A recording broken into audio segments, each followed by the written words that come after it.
Muhami Matters with Chris Adams, powered by CJA Consulting. In the Middle East, relations supersede transactions. It's not about who you are. It's not about your credentials. It's not about how long your experience have been. It's about you. Are you interested in being here with us, helping us, serving us, supporting us, growing with us on the longer run? Are you here with long-term plans? Are you here for the people, not just for the financial reward? How do words like inshallah actually translate into legal and business timelines and into the way that people to do business? When you hear the word inshallah, straight away I would imagine that you, Chris, would get the impression that this has been postponed to an undefined point of time. Inshallah is a word that reflects the humility that though I'll do my level best to deliver the outcome, but I always remember there are things beyond my control as a human.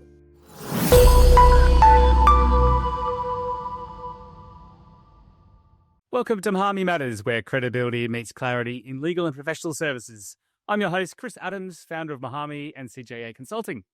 Today, we're joined by Taqua Malik, founder of Freedomvisory. Taqua has over 15 years of experience in legal knowledge management and cultural advisory. She helps global firms avoid cultural missteps when entering the Middle East, and particularly focuses on the GCC part of the Middle East. Taqua recently said, cultural intelligence equals financial armour. So we're going to explore that today and also unpack what that means for professional services firms and business leaders who are looking to grow in the region. Welcome, Taqua. Thank you so much for joining us today on Muhami Matters. Welcome, Chris. It's a pleasure to be here. Thank you so much for the opportunity. We just discussed before we did this, we are like good friends, and this is, I think, going to be a lot of fun because it's so good when you're just talking to good friends and having a chat. Yeah. So I know you quite well, but why don't you tell our audience a bit about yourself and the work of Freedomvisory? Now, first things first, it's really good to talk to good friends, and I pride knowing you for quite a while now, Chris. So nice to have me here in your podcast, and I think it's going to be a really good conversation. What I'm able to say about Freedomvisory, it's the business that guides, helps, and protects businesses coming into this region, to the Middle East, mainly the Gulf region, the GCC, from expensive cultural missteps that break the deals in silence.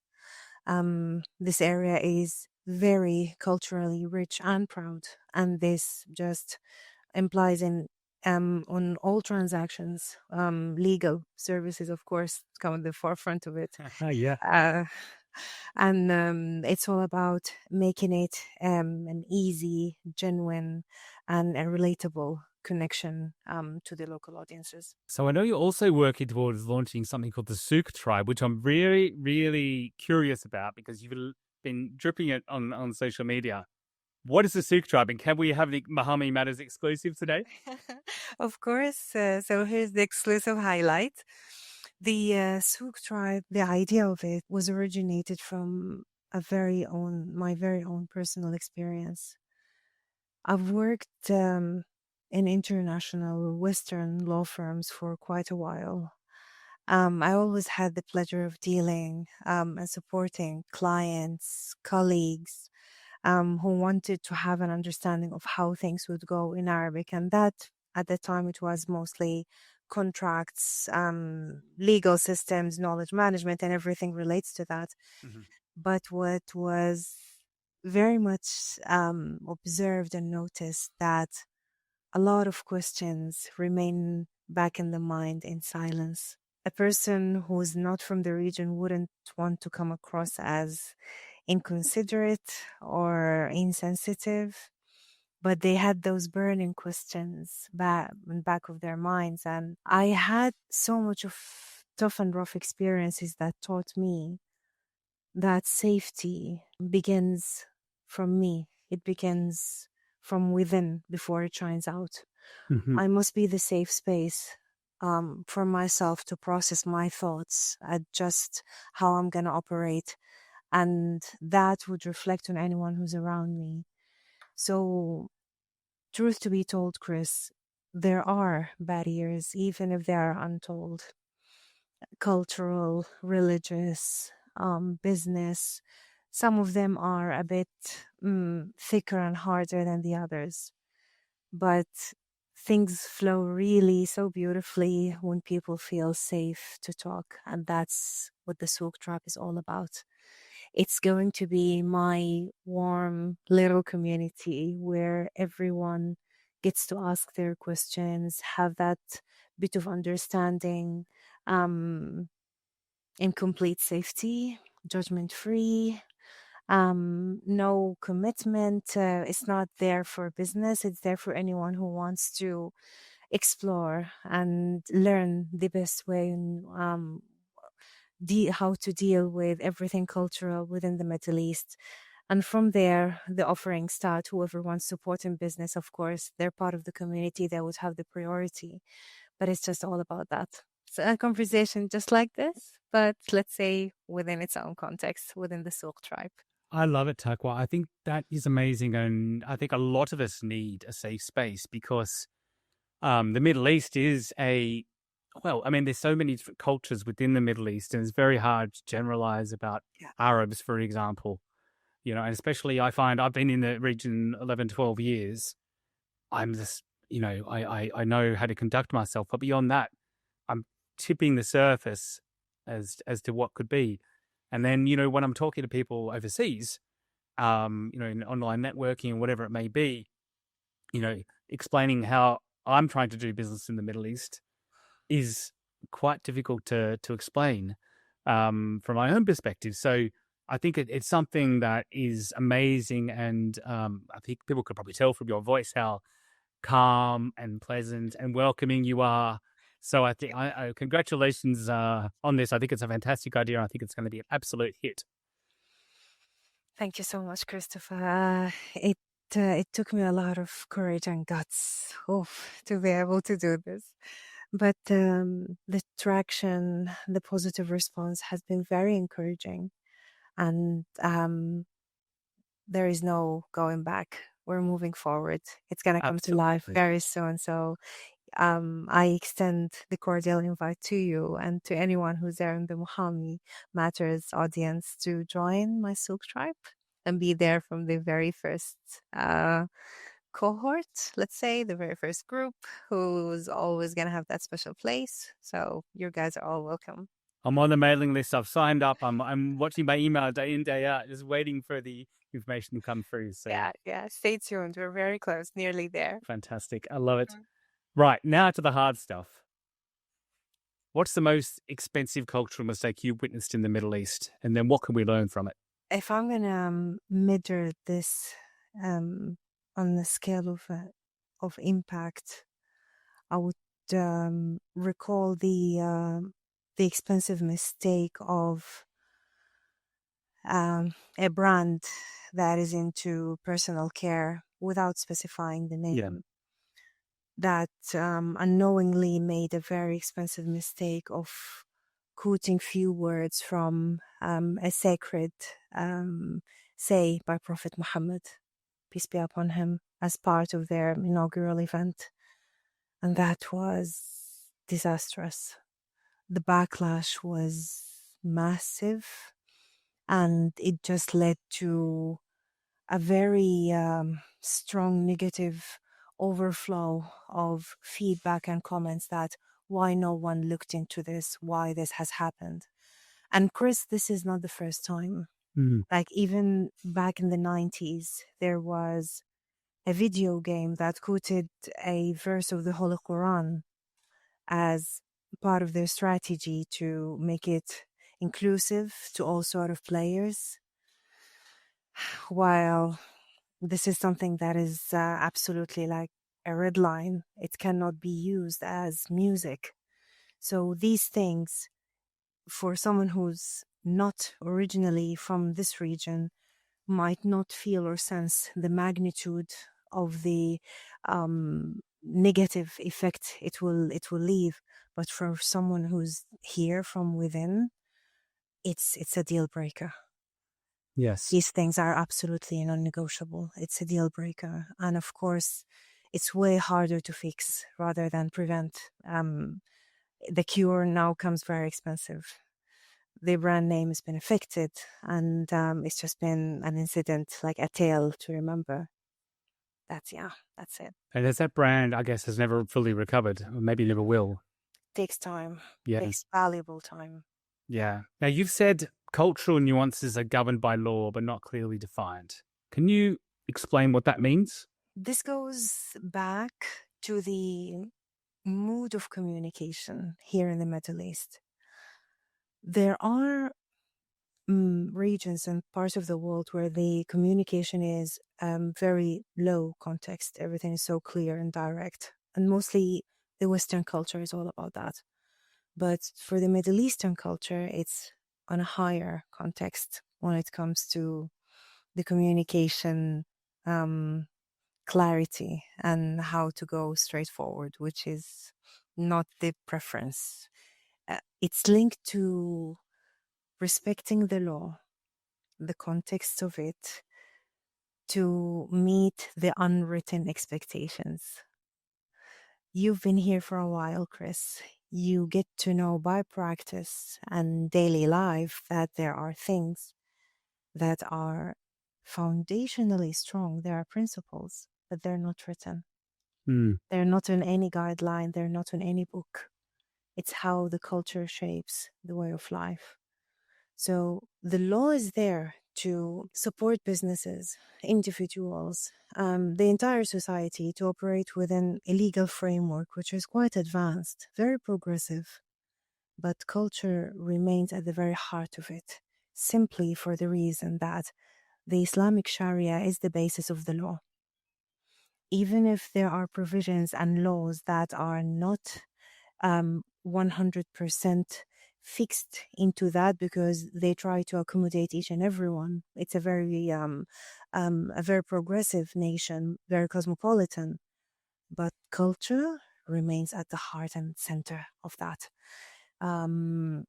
Hierarchy, the way to communicate with seniors, how to conduct negotiations about a contract, how to set terms, the flexibility required. A bit of a misunderstanding could lead into a lawsuit.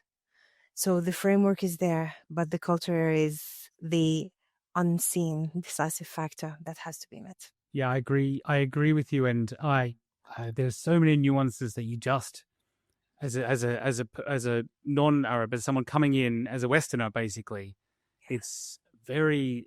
You can only learn it. Nothing's written down anyway. The only way you can learn it is just from experience, by making friends with people who are diverse, and just all going to professionals like yourself from Freedomvisory and asking the question, if you are a business or an individual that is entering the Middle East for the first time, by going and asking frank questions and getting frank answers from someone like yourself, I think. Absolutely, and that's exactly what the purpose, I believe, of everything that I do, Chris.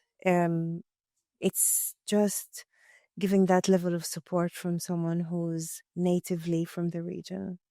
So you get to hear the answers from someone who've seen it, experienced it, lived it, and to protect those businesses and to make what they do is relevant to people who are from here. Absolutely. Yeah. And I think, as you touched on, the biggest difference between somebody coming from Australia or the UK, like I've worked in both Europe, America, is that, state and religion are separate. Here it's intertwined, and, the law comes from religion, and law can't be separated. So that is something, as you say, that they can't be. So what does this mean then in practice for a law firm or a professional services firm entering the UAE market or a Saudi market, for example? Number one, and we've seen this happen quite repeatedly and frequently, Chris. When a law firm or a legal practitioner comes from the West, they come with the mindset of common law perspective, which is not really the case over here. As you rightly said, you come from a culture where law and religion, like the state, are very separate. They're quite distinct. But here they are absolutely together in everything. Each one has the other to support and define what's the whole legal system is all about.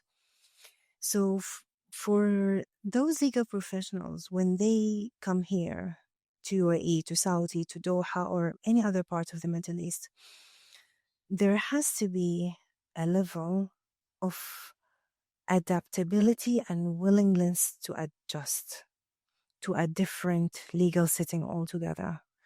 They would notice that from 1, 2, 3 interactions, visits, meetings, networking events, that things here do operate quite differently, and is not finding who's the best lawyer who does this. It's about who knows you, how credible you are within my circle. Who have you served from my community or my society who could vouch for you? I trust the advice of my family, my mates, my circle of close friends, because I'm going to ask them about you. Have you done business with us before? Because we know by now, and when I say we, I mean people here in the Middle East in general, like in the general context, that this part of the world is now land of opportunities. The flow of all sorts of businesses has never been so high. So there's always that expectation that have you taken enough time to understand how we operate? It's not just about the law; it's about the social norms. I don't expect to sign a contract in 1 or 2 sittings. It's not possible for me to go on this on my own without consulting and taking the advice of my trusted circle. I need to make sure that my interests are protecting, following the rules of and the courts of law that I'm familiar with. It's a lot more than a contract.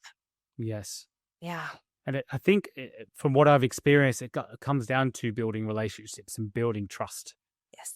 And that takes time. That's this is how I interpret it. This is what I tell people that I talk to in the UK or the US, is that it just takes time to build up that trust in this part of the world. So what can people do to do that, to achieve that, to build that trust?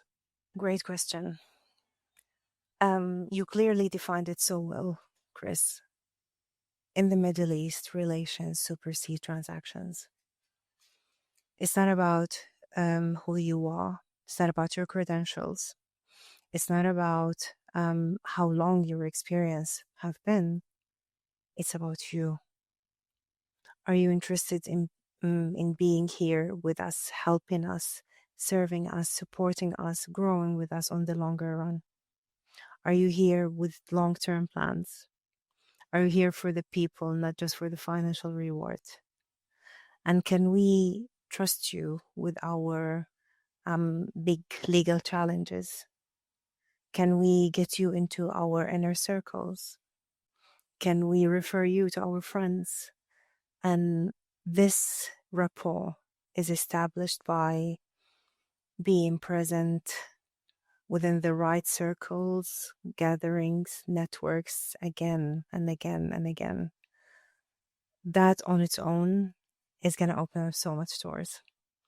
It's what's seen as the side talk on a different culture that is the real deal over here. It's the majlis, it's the coffee, it's the meal together. People open up, they feel comfortable to include you, to get to know you on a personal level. And you listening, you showing genuine interest, you asking about the family, the children, about the heritage and history, you listening to the seniors. This is exactly your key to the hearts before the minds. That would set you for long-term success here. That's very interesting and very, very insightful. Tell us a bit more about the concept of the Majlis for those of us who are not that familiar with it. Oh, yeah. The Majlis.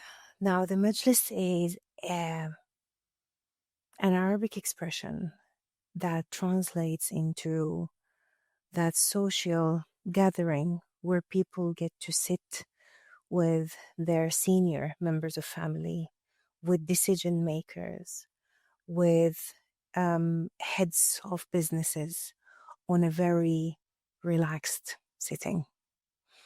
In that majlis, people spend time, people eat together, they share meals, and they have the coffee, and the conversations flow very naturally. So over there, some of the most decisive moments can happen. Like a very important decision could be made over there because if you notice, you're here in Dubai, Christopher, and if you noticed in some of the neighborhoods, especially the older ones, if you go to Al-Rashidiyah, if you go to Al-Jafiliyah, to Suqeim, to Jumeirah, you will find a majlis in each and every one of those places.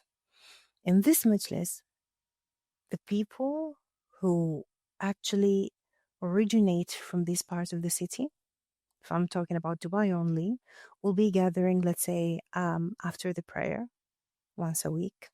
In Ramadan, it'll be after iftar, and they discuss everything that matters.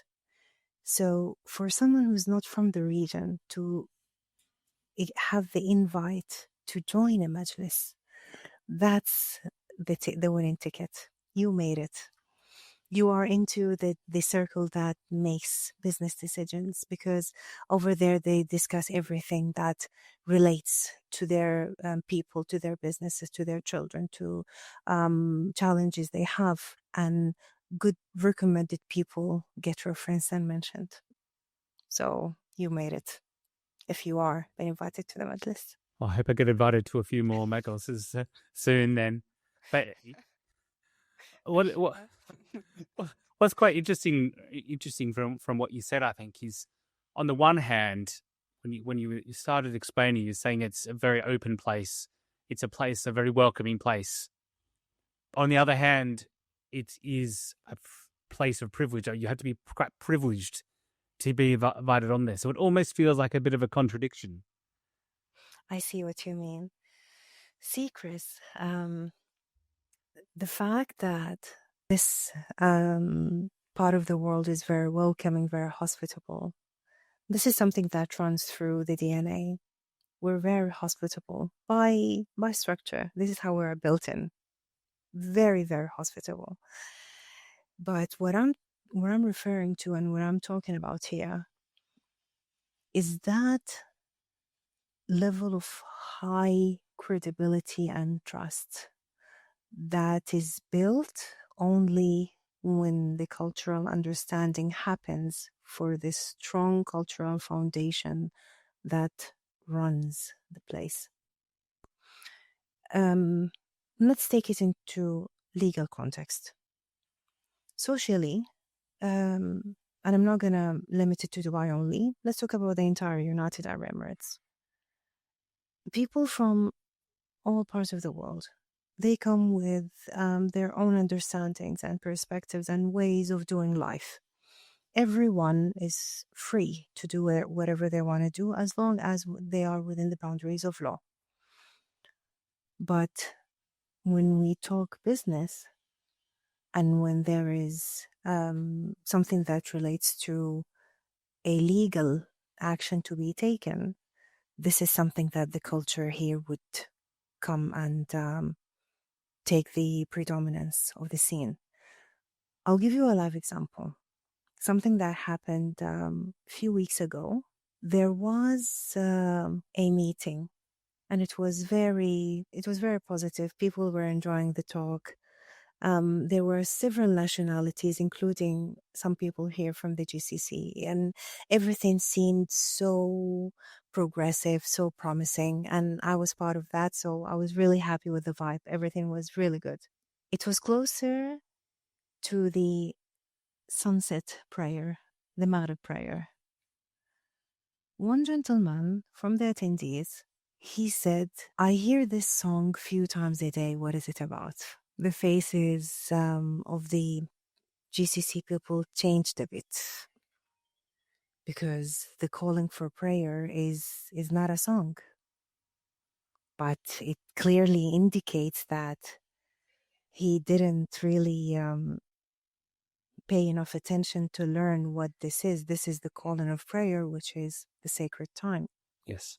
And then he continued when one of the gentlemen answered him that this is the call for prayer, and it's a very important time for us because this is where we go and perform the prayers, and we come back to continue the conversation. He said, well, you could pray whatever you are, right? Why do you need to be in a certain place?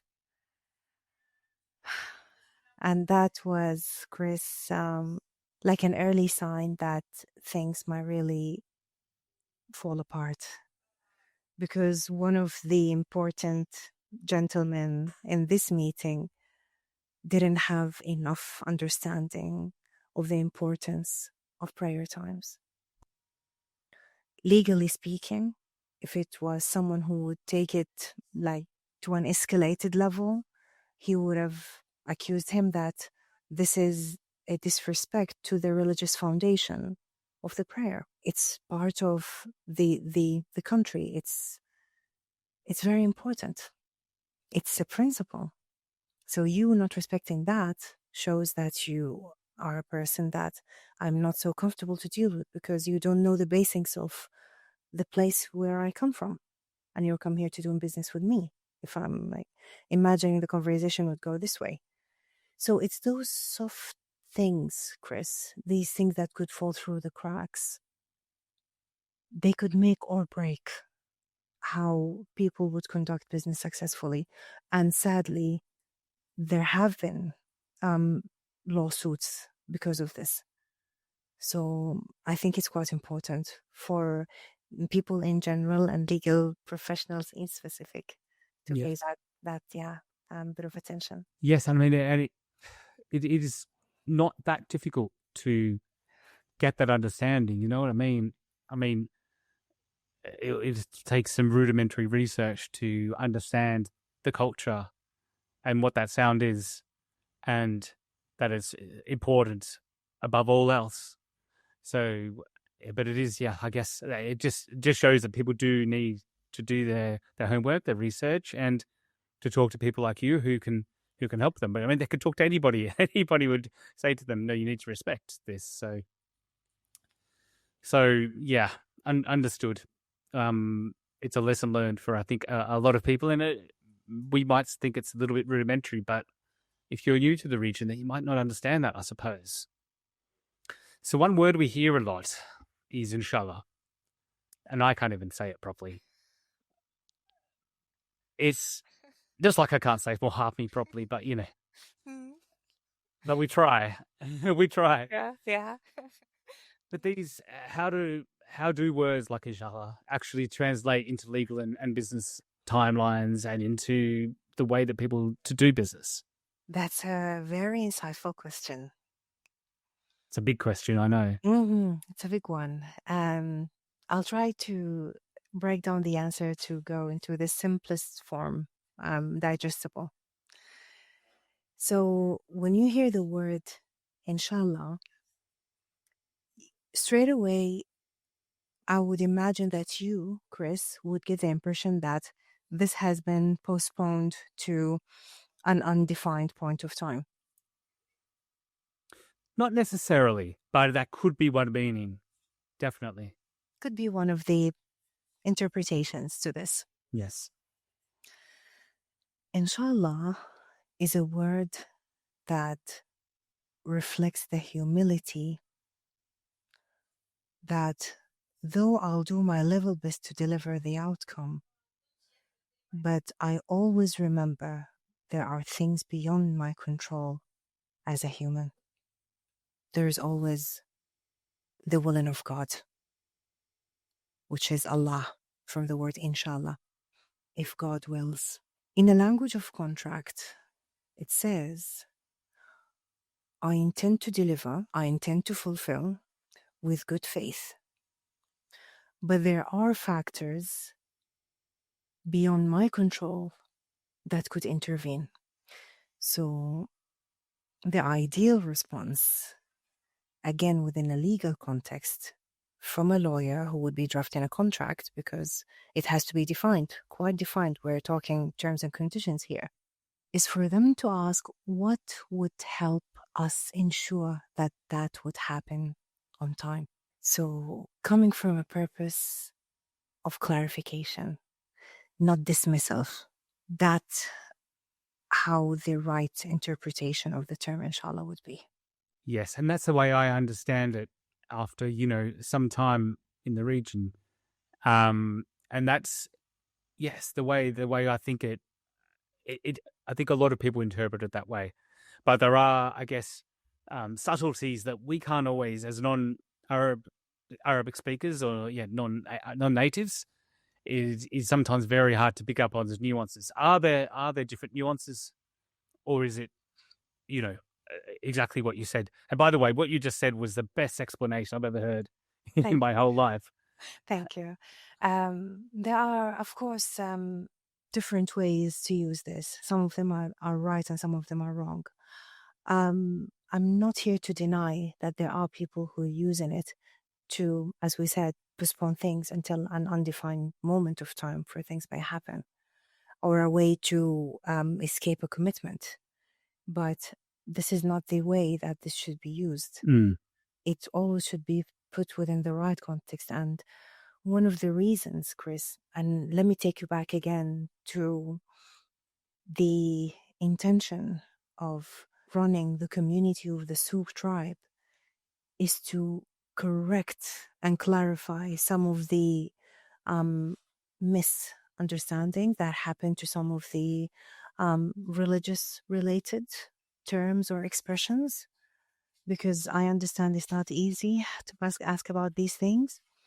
So I take the pride that this movement of correction is there to hopefully make it clear on what to say, what to expect, how to respond. So yes, inshallah is one of the terms that does need the correction of the meaning and intention to be into the right place. Yes, thank you. I think that's why your initiative is so good.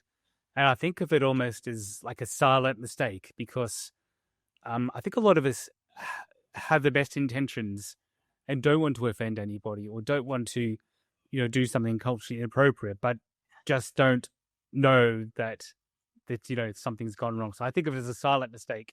That's not always easy to pick up on. You don't always realize straight away unless you're really watching someone that you've made that mistake. Tell us about, some examples you've seen of this, or the ones that are commonly made, I suppose, that we should all be a bit more cognizant of. If I'm going to put it into a professional perspective, yes, okay, I'll take something that I see happens quite frequently in law firms. And in law firms, as you know, Christopher, there is the advisory side that doesn't deal with the court whatsoever.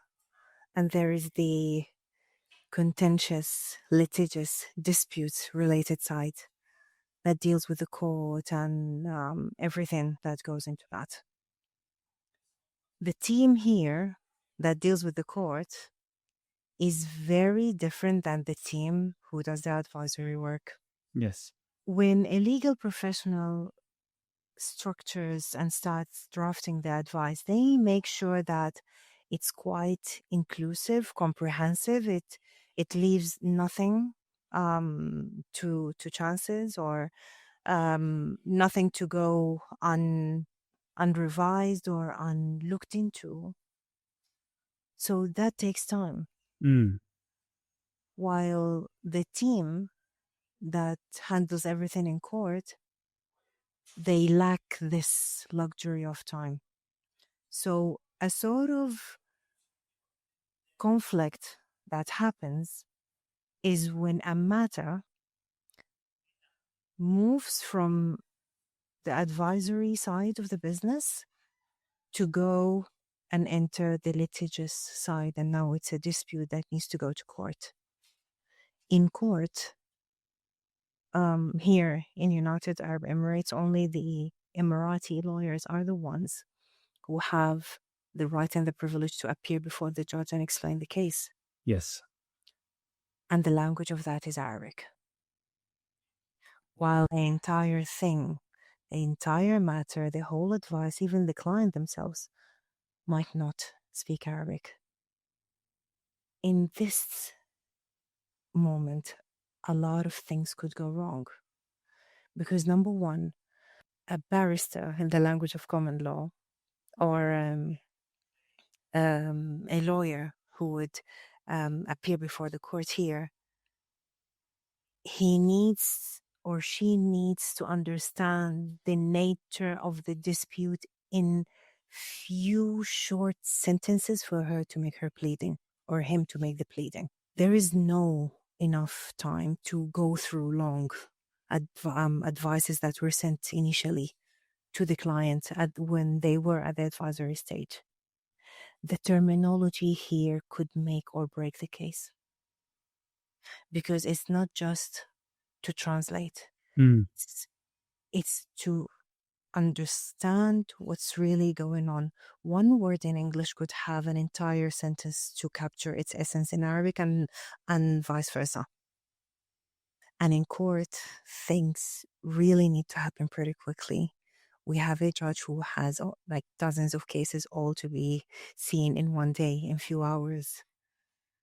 So in so many instances, things go wrong because the advocate didn't have the full understanding or didn't have the full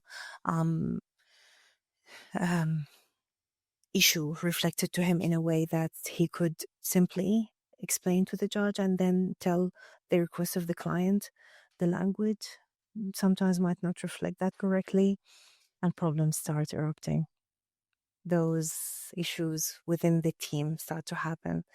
They hold on to their position. We did our best. We had this information and we presented it at court. And this side says, no, I've given you enough time to go and read it. I've done my best to help you understand.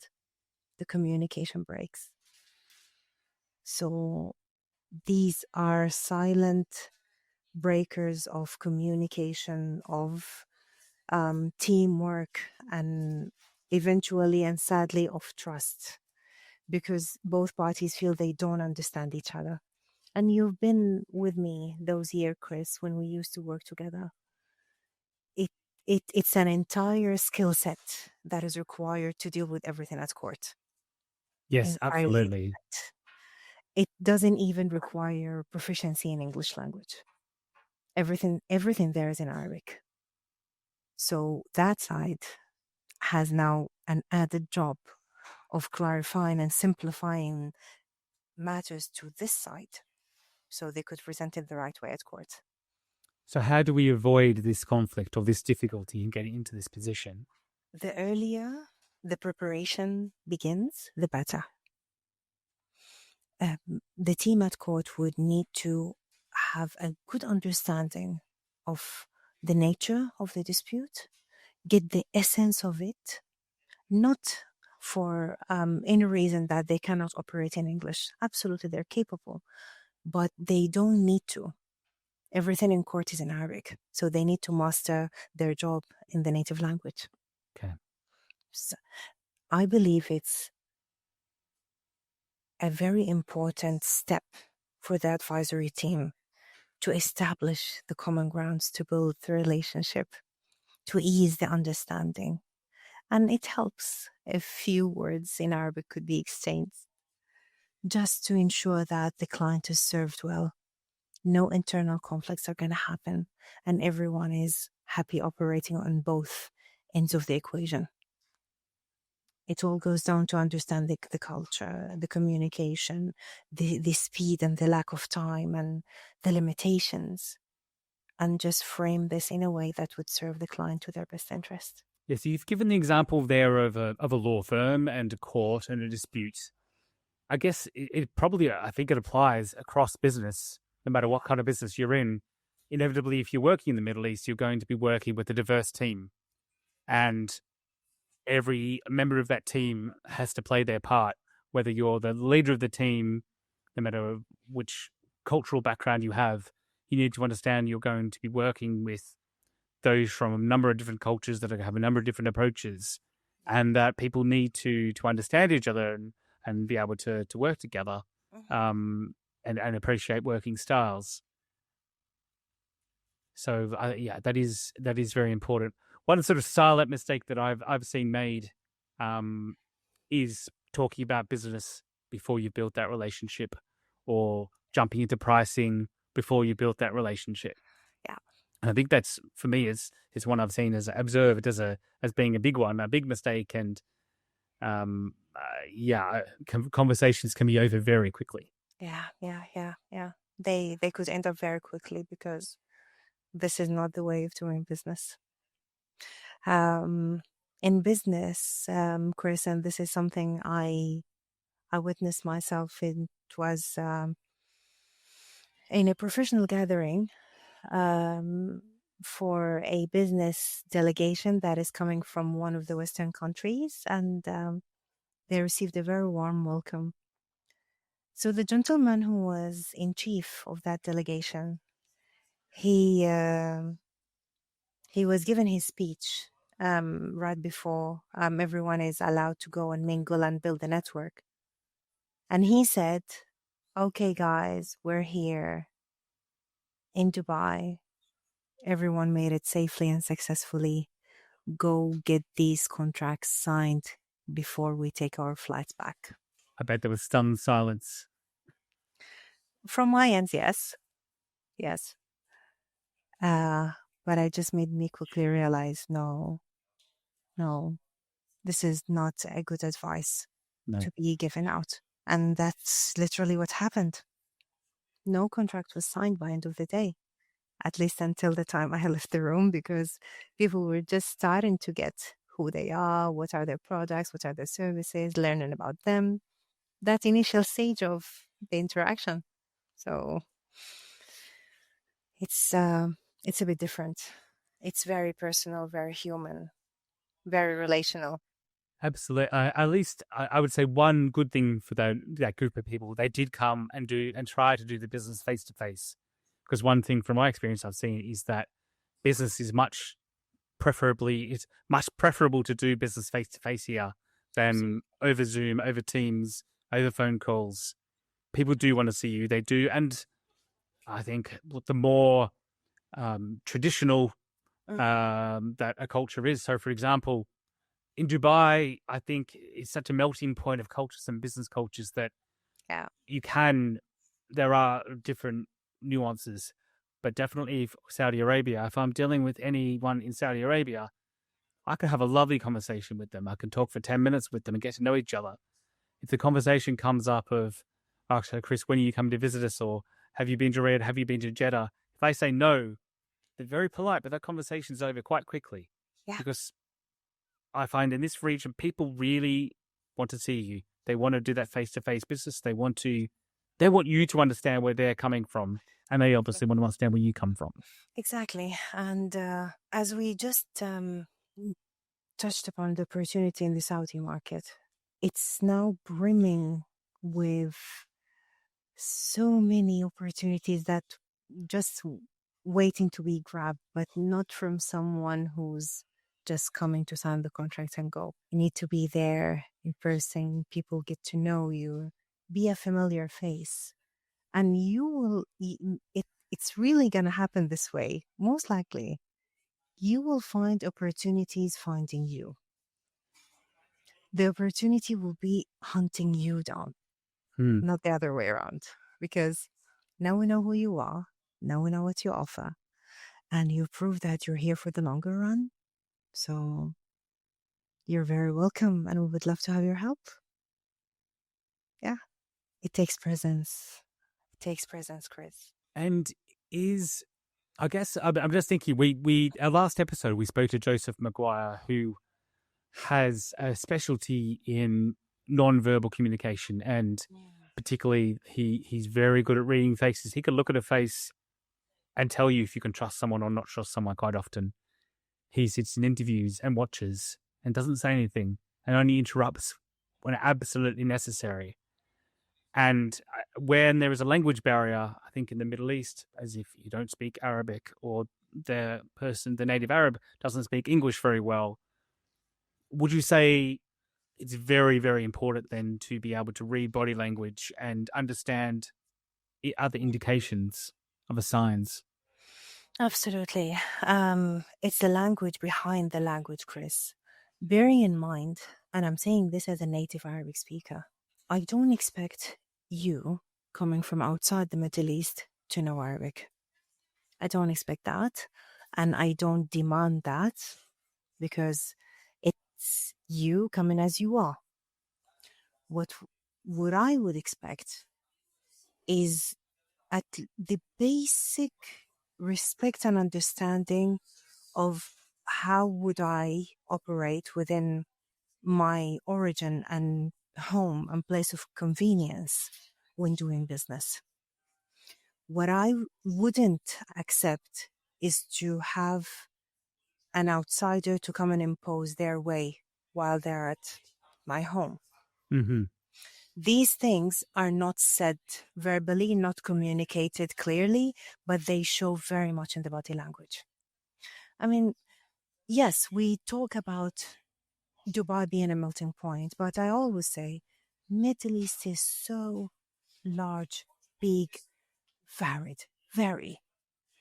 Even within the United Arab Emirates, and you know this very well, Christopher, that Abu Dhabi is not like Dubai, is not like Sharjah, is not like Fujairah, Ras Al Khaimah, let alone going to Riyadh and Jeddah, that is different from Khubar and Asir and Dhahran and Najran and then Doha and then Manama and then Kuwait and the surrounding countries.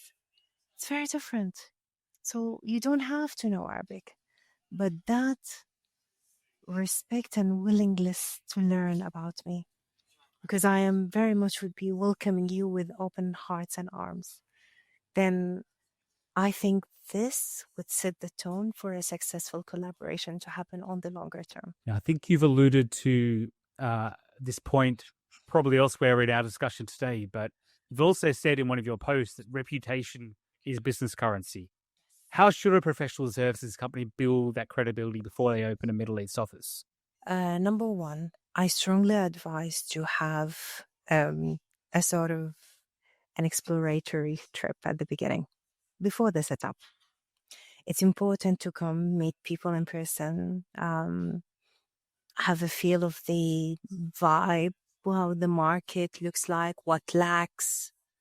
So you would try to solve that problem in a better way. But most importantly is to maintain consistent positive impression all the time. It shouldn't be at all something that looks different. Come to experience it from a different location or a different touch point. Consistency matters. Consistency builds the reputation. Consistency leads to the positive reputation. That is the currency that you would hold. By consistency, what do you mean? When I say consistency, I see consistency in the way that you show up, in the way that you provide value and your willingness to support, in your positive attitude and your willingness to learn and being open to finding out, learning more, and be curious actually on how you will find the best way to serve your local clients. And when I say local clients, it's not just the Middle Eastern people, not just the Arab. I mean everyone, because whoever is here is locally based. A lot of people are seeing Dubai or wherever they are as their second home. So it's become their local presence. So that comes with so much to be considered. The language, not to be offensive. consistency in the appearance, to be modest, to be respectful, consistency in the way you maintain the respect when you address a man or a woman, ensuring that you know when to adjust your tone from humor to professional, avoid excessive jokes, consistency in appearing professional. That's what I mean. It builds the positive reputation, it builds your currency. And when it comes the time for that business to set up, they find it actually an easier journey. They find it more welcoming because they've been there. People recognize them. They could invite everyone to an inaugural launch and event. It gets easier. And it's the word of mouth that follows. I'm talking about the very native traditional way of doing business, because it does intersect and overlaps with the modern thing that is happening. And you know, this is your playfield. That digital presence has a physical presence that backs it up, that supports that reassures that this is correct. There's no contradiction. That's it. And so on that note, it's actually hard to know what comes first, because sometimes it really needs to be that personal relationship, that physical relationship that comes before the digital presence. Yes. Other times it can be the other way around, and it's okay. Yeah. But you're right, and everything you've just said still goes to the underlying point of dealing in person, of being here, of being known, of relationships. It all comes down to relationships. So if a company's opening a new office or they want to do business here, they've got to come out here, forget about business and just come and meet people, talk to people, get an understanding, but also listen to people and understand what their issues are, where they're coming from. Yeah. And it's just going to be like so eye-opening of how much you could take away from an in-person conversation about issues and challenges and opportunities that the market lacks that you could solve. Those things are not shared everywhere. They are shared when people feel comfortable talking to each other in person. It's just wonderful. So I'm going to give you a scenario off the back of what we've spoken about. So a CEO or a managing partner is flying to Dubai next week for a major client pitch. What are 3 specific things they should do differently from what they would otherwise do in, say, the UK or Australia? Number 1, never use their left hand. Not in shaking hands, not in having their water or coffee or tea or eating. It's always the right hand. Always. Why? Because it's the Islamic religious principle that is the right hand to be used when eating or drinking or shaking hands. It's the preference for the right hand rather than the left hand. Number 2, they should set the space for their host to be comfortable to talk about things other than business, because this is their ticket to the initial acceptance. When they start talking about, and we see this happen quite often, Chris, it starts with the complaining of the hot weather. Not an ideal start, but actually the positive tone should be set, asking about how has it been going. We're quite happy to be here, witnessing the growth, the development, and we would like to take part of this, and we would like to know more about you, and start by talking about the family, the community, the society. So many walls and ice ceilings will start to break. It's going to go warmer, more friendlier.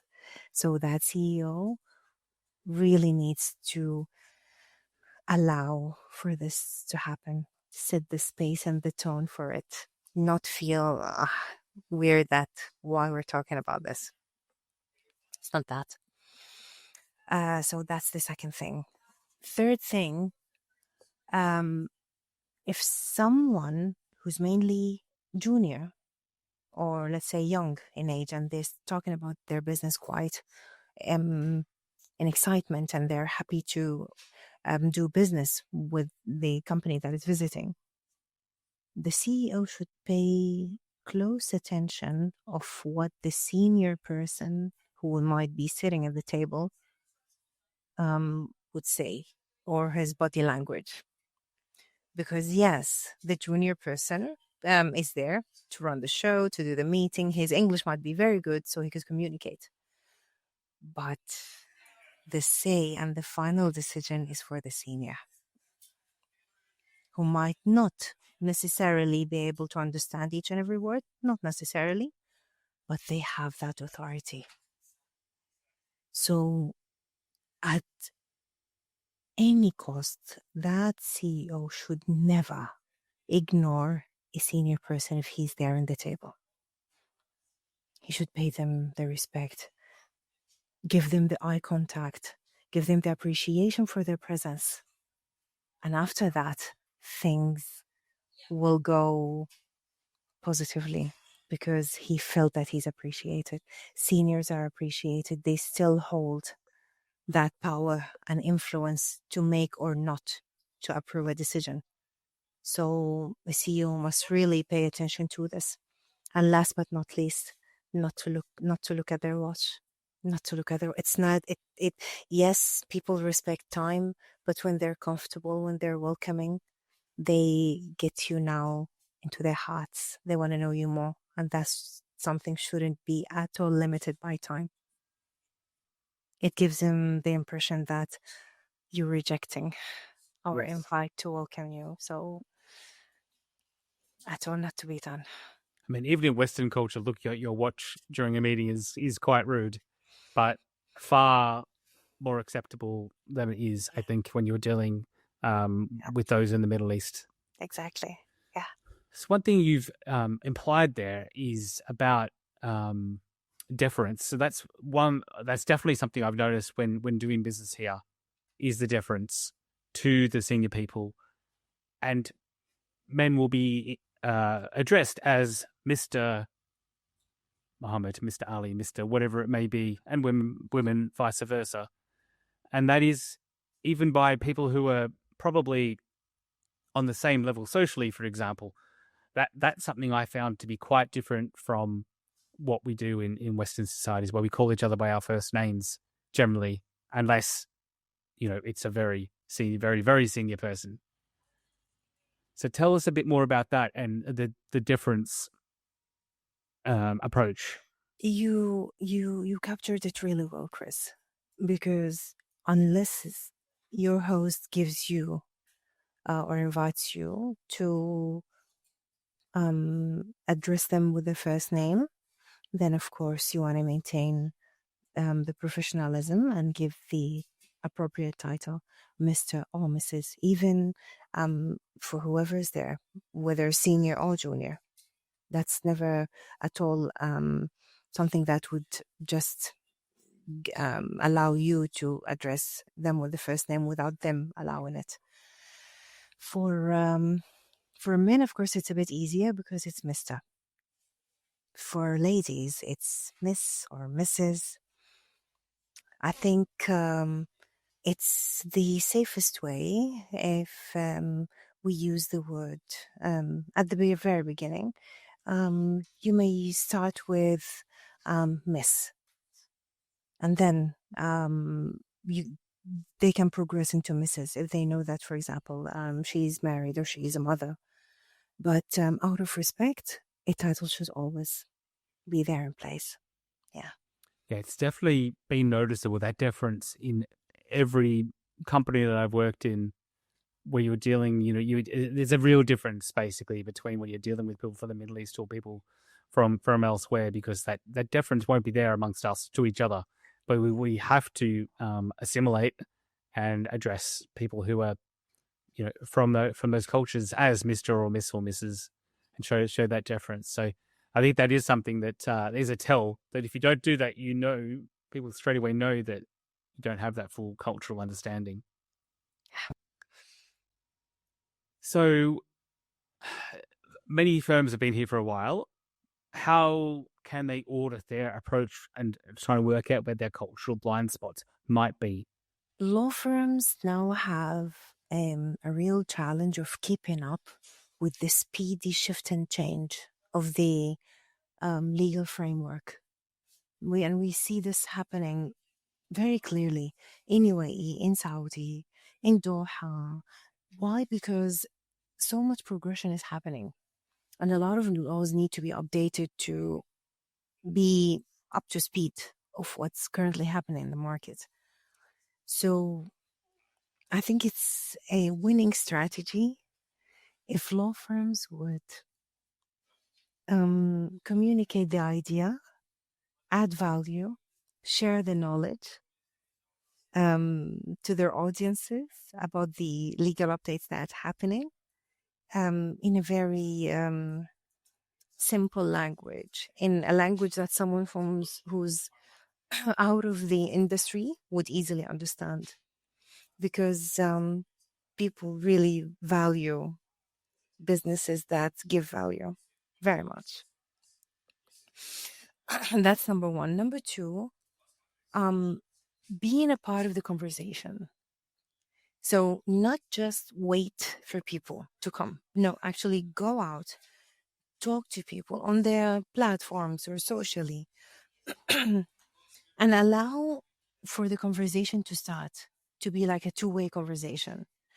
That actually creates such a rapport and makes it so easy for them to be found by their next clients. We see some of the renowned names for legal professionals who talk to people in their social accounts. That's just amazing, because it shows that I'm here, having this firm to serve you, to support you, and I want to help you answer your questions, and I have the entire team to be at your service. So I think it's quite important to do this. And one last thing that I think it's very helpful is to ensure they get themselves open to mingle and know professionals from other industries. That's very important. It opens up absolutely new realm of opportunities to them, not just to limit it to the legal or the professional sector, because we need each other in business. Different people have different needs and different professionals who are there to fulfill those needs. So it's important to give the chance to be known when those opportunities show up. I completely agree with you on that point. Absolutely. It's very important to have allies, to have friends, to have people who can boost you up and help you out. But do that from a perspective of giving. You always want to be able to give. Absolutely. Give. And then you give and you shall receive. Absolutely. I agree. But we could talk forever, Taqua. We could go for a long, long time. But there's a couple of key expressions or things that I picked out from you today that I think sum up all of the points. And the first one was be present. Yes. Be present is one thing that's big thing that's come up. Absolutely. Be present. And I think you've also said be present, and the way you show up is very important. The way you show up. Yeah. It commands respect. It commands the attention. The way you show up, even if you are just visiting here for the very first time, it tells that you're here for the genuine purpose of doing business and serving people in a way they would accept and love and share. We're a community. It's a tribe, a group of tribes, Chris. That's the tribe. The name of the community is actually originating from the nature of how this part of the world is formed. Communities, tribes, societies. That's us. So be present and show up in a way that is respectful and commands the right attention. That's quite important. And be eager to know. Stay curious. That part about the tribe is a really poignant reminder, actually, because you're right. And we sometimes forget about this, but it is ultimately a bunch of tribes here, particularly in the Middle East.